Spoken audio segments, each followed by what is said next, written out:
이 시간 우리에게 주시는 하나님의 말씀은 사도행전 6장의 말씀입니다.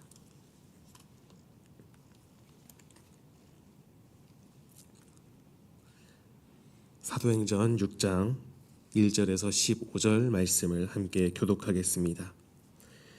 그때 제자가 더 많아졌는데 헬라파 유대인들이 자기의 과부들이 매일의 구제에 빠짐으로 히브리파 사람을 원망하니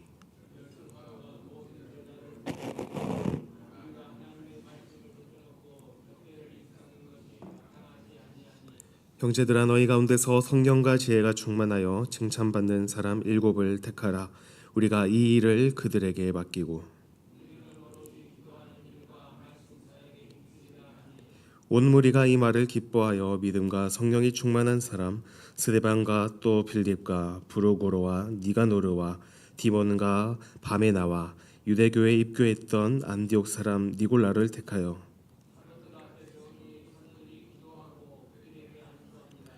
하나님의 말씀이 점점 왕성하여 예루살렘에 있는 제자의 수가 더 심히 많아지고 허다한 제사장의 무리도 이 도에 복종하니라.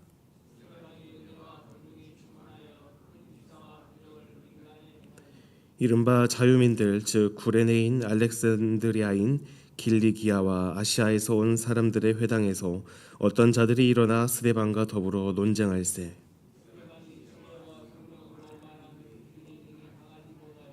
사람들을 매수하여 말하게 하되 이 사람이 모세와 하나님을 모독하는 말을 하는 것을 우리가 들었노라 하게 하고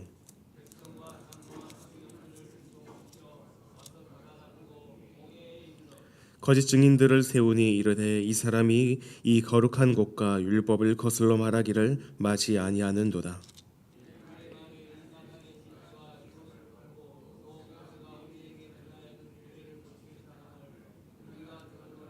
함께 읽겠습니다. 공회 중에 앉은 사람들이 다 스데반을 주목하여 보니 그 얼굴이 천사의 얼굴과 같더라. 아멘. 오늘 본문 사도행전 6장은 크게 두 단락으로 나눠볼 수 있습니다. 1절부터 7절까지는 초대교회 안에 일어난 갈등과 그 해결 과정, 그리고 7 집사 선출에 대한 이야기가 기록되어 있고 8절부터 15절까지는 스데반 집사의 사역과 여러 가지 핍박과 모함에 대한 이야기가 기록되어 있습니다. 오늘 본문은 단순한 사건 기록이 아니라 교회가 성장하는 과정에서 겪게 되는 여러 가지 문제들, 그리고 그 속에서 드러나는 하나님의 방법이 무엇인지 보여주고 있는 성경입니다. 먼저 1절 말씀을 보면 그때 제자의 수가 더 많아졌다고 기록합니다. 여기서 그때라는 것은 앞선 5장 말씀에 사도들이 고난을 당하는 중에도 성전에서든지 집에서든지 가르치기와 전도하기를 쉬지 않았는데 이제 그 결과가 나타나게 되었다는 것을 뜻합니다. 즉 고난과 핍박 가운데서도 결국 교회가 부흥하고 역사해 나갔다라는 것을 뜻합니다. 그러나 이 교회의 성장의 이면에 또 다른 문제가 생겨나게 됩니다. 헬라파 사람들이 히브리파 사람들을 원망하기 시작했는데 그 이유를 본문에서는 헬라파 과부들이 매일의 구제에 빠졌기 때문이라고 말합니다. 쉽게 설명하면 교회의 섬김과 구제 활동, 여러 가지 사역들이 히브리파 유대인들에게 쏠려 있었고 상대적으로 헬라파 유대인들이 소외감과 차별당함을 느꼈던 것입니다. 초대교회부터 오늘날까지 이 교회는 수많은 문제들과 직면해 왔습니다. 기독교의 역사와 이 교회 역사를 살펴보면 문제가 없었던 순간은 단 한순간도 없었습니다. 그러나 교회에게 중요한 것은 문제의 원인이 무엇인지, 이 문제를 어떤 관점으로 바라보아야 하는지, 무엇보다도 하나님의 뜻이 무엇인지 기도하고 분별하는 지혜가 필요했습니다.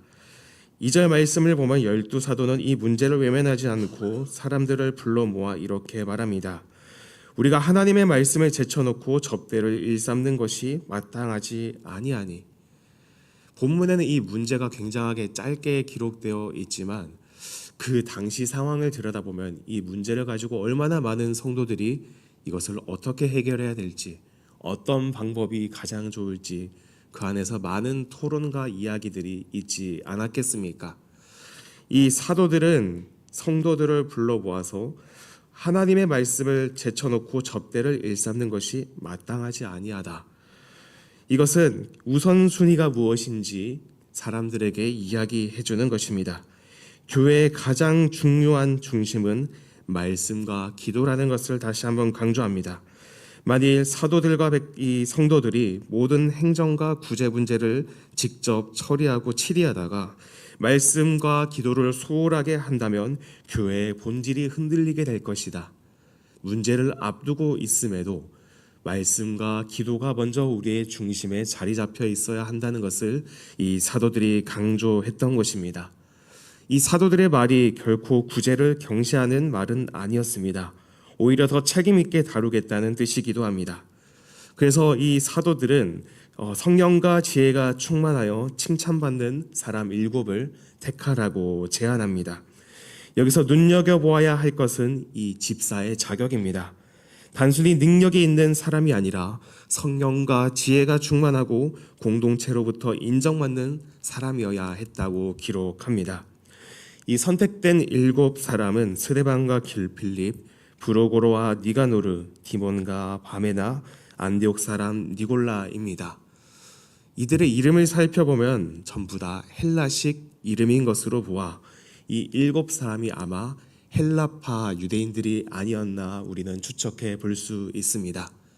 이전 교회 내 갈등 문제가 이 히브리파 사람들에게 쏠려 있던 그런 사역의 중심이 어느 정도 이 헬라파 유대인들에게로도 좀 이제 공통적으로 분배될 수 있어야 한다는 그런 문제 안에서 아마 이 성도들은 이러한 사람들을 집중적으로 선택했다라고 볼 수 있을 것 같습니다.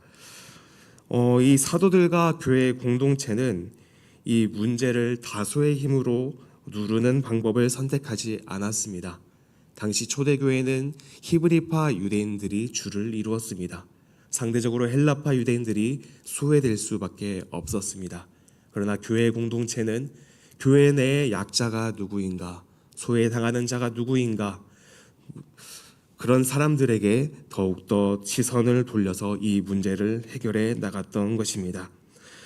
결국 이 교회는 신뢰를 회복하게 되고 공정성을 세우는 방향으로 이 사람들을 세워갔습니다. 헬라파 성도들이 납득할 수 있는 방식으로 섬김의 구조를 정비함으로 공동체가 다시 하나로 서게 하려는 지혜로운 선택이었던 것입니다. 이 결정을 하기 전에 이 문제를 어떻게 해결할지 이야기하기 전에 사도들은 말씀과 기도를 먼저 강조했습니다.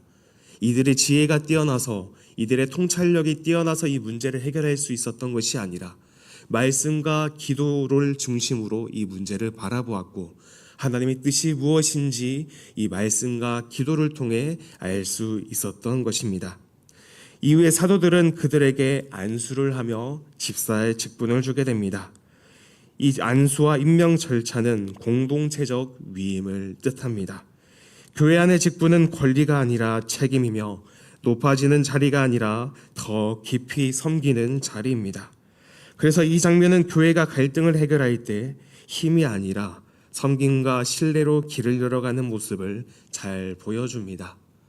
오늘날 우리 서울교회뿐만 아니라 이 한국교회와 세계에 있는 많은 교회들에서 이러한 모양 저러한 모양으로 많은 문제들을 직면하게 됩니다.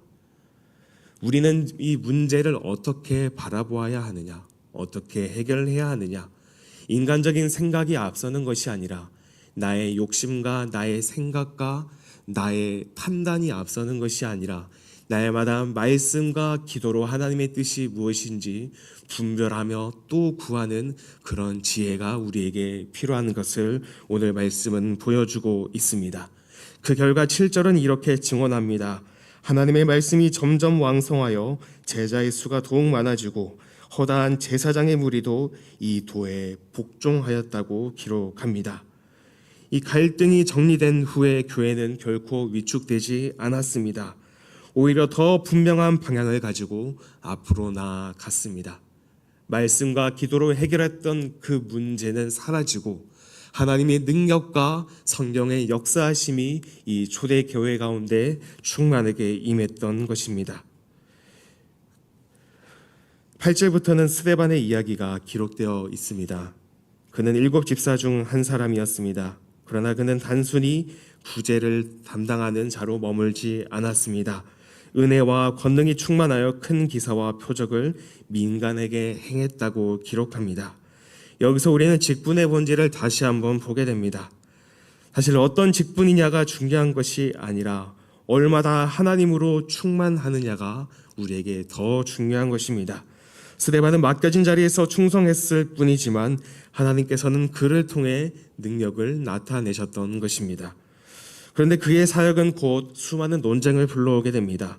여러 회당 사람들과 더불어 논쟁하되 스데반이 지혜와 성령으로 말함을 그들이 능히 당하지 못하였다고 기록하고 있습니다. 복음은 단순한 감정의 호소가 아니라 진리의 선포였습니다. 사람들은 그 진리 앞에서 아무도 그 복음에 대해 반박하지 못했습니다. 성령께서 지혜를 주실 때 그 누구도 그 진리를 꺾을 수 없습니다. 근데 그 진리 앞에서 결국 설득되지 않는 사람들은 불법적인 방법을 선택하게 됩니다. 돈으로 사람을 매수하여 거짓 증인을 세워 이 스데반을 모함하기 시작했습니다. 그들은 스데반이 모세와 하나님을 모독한다고 고발합니다. 이 장면을 보면은 예수님께서 고발당했던 그 방법과 동일합니다. 하나님의 뜻을 전하는 자는 종종 왜곡된 이러한 프레임이나 여러 가지 억울함 가운데 놓이기도 합니다. 복음은 기존 질서를 흔들어 놓을 때가 있기 때문입니다. 그러나 15절은 놀라운 장면으로 끝나게 됩니다. 공회 중에 앉은 사람들이 다 스데반을 주목하여 보니 그의 얼굴이 천사의 얼굴과 같다고 기록합니다. 외적인 긴장과 위협 속에서도 그의 내면은 평강으로 가득했습니다. 그의 마음 가운데 성령의 충만함이 있었기 때문에 성령님께서 그 가운데 지혜를 주시고 담대함을 주셨기 때문에 주변의 위협과 모함 속에서도 오히려 그의 얼굴을 보니 천사의 얼굴과 같았다고 기록하는 것입니다. 이것이 바로 성령 충만함의 증거인 것입니다. 이 사도행전 6장은 교회가 단순히 숫자만 늘어나는 공동체가 아니라 점점 성숙해가는 공동체의 모습을 보여줍니다. 그러나 이 성장은 저절로 유지되지 않습니다. 그리고 이 성장은 사람들에 의해서 드러나지 않습니다. 우리가 얼마나 하나님으로 충만해 있는가, 우리가 얼마나 우리의 생각과 뜻을 내려놓고 하나님의 뜻을 구하고 있는가에서 교회의 성장이 결정되게 됩니다. 우리는 스스로 우리가 해낼 수 있다고 생각할 때가 있습니다.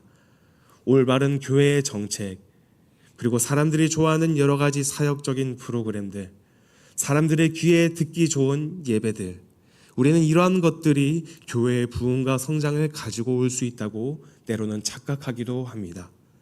하지만 초대교회에는 그 어떤 것들이 있었습니까? 우리가 생각하는 오늘날의 교회가 갖추어야 될 여러 가지 요소들이 그 당시에는 없었습니다. 그러나 분명한 것은 있었습니다. 이들에게 말씀과 기도가 있었다. 성령의 충만함으로 그들이 교회를 이루었다라는 것입니다. 여러분들은 얼마나 성령 충만을 구하고 계십니까? 성령 충만을 구하면서도 나의 생각과 뜻을 내려놓지 못할 때가 너무나 많습니다. 내가 생각하기에는 이것이 맞다고 생각하는 것, 내가 생각하기에 우리 교회는 이 방향으로 나아가야 된다라는 우리의 생각들, 그것이 과연 말씀과 기도, 하나님의 마음에 기반하여 둔 우리의 생각입니까?